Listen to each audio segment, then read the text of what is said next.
अगर हमसे पूछा जाए कि सभी ऑर्गेनिज्म के शरीर का बेसिक यूनिट क्या है, तो मुझे यकीन है कि आपका जवाब सेल होगा। ये हम अब जानते हैं, लेकिन वास्तव में ये कैसे खोजा गया? सेल्स पर किसने काम किया था? उन्हें इतनी अच्छी तरह से समझने के लिए चलिए इस वीडियो में इन सवालों का जवाब दें। उसके लिए हमें समय में वापस जाना होगा और शुरू करना होगा सेल की स्टडीज के इतिहास में सफलताओं के साथ। ये 1665 की बात है, जब रॉबर्ट हुक नामक एक बहुत बड़े इंग्लिश साइंटिस्ट ने एक दिलचस्प कॉन्सेप्ट पेश किया। इस दौर में नए आविष्कार किए गए इंस्ट्रूमेंट्स का बोलबाला था, जैसे कि माइक्रोस्कोप्स।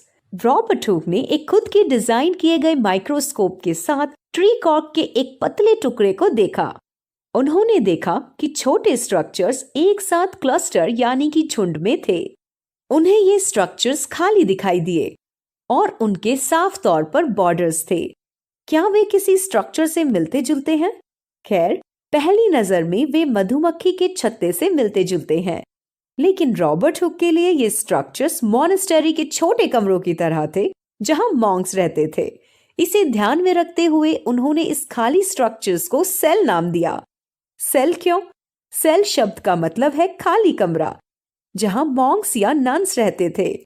यही कारण है कि उन्होंने इसको सेल्स का नाम दिया।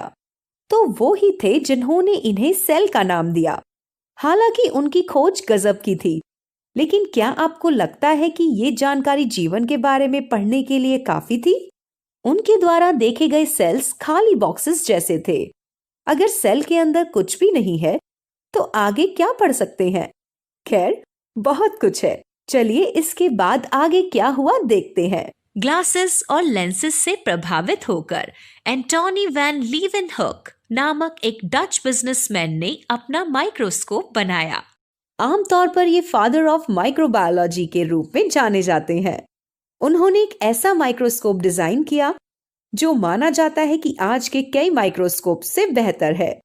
ऑब्जर्वेशन से प्रभावित उन्होंने अपने माइक्रोस्कोप के नीचे डेंटल स्क्रैपिंग की भी जांच की।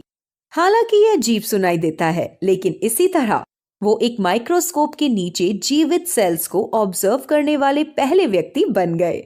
आपको क्या लगता है कि उन्होंने डेंटल स्क्रैपिंग में क्या देखा? ये स्पष्ट है कि कई छोटे बैक्टीरिया थे, लेकिन उन्होंने उनका नाम ऐसा नहीं रखा। इसके बजाय उन्होंने उन्हें एनिमलक्यूल्स कहा, क्योंकि उनके लिए वे चलते हुए जानवरों के समान थे। खैर, इस तरह से सेल की स्टडी के इतिहास में उपलब्धियां हासिल हुई थी।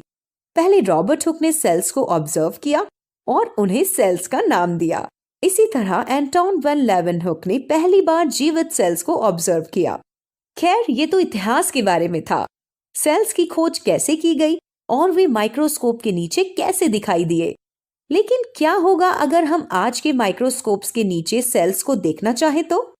खैर, इसका एक दिलचस्प प्रोसीजर है।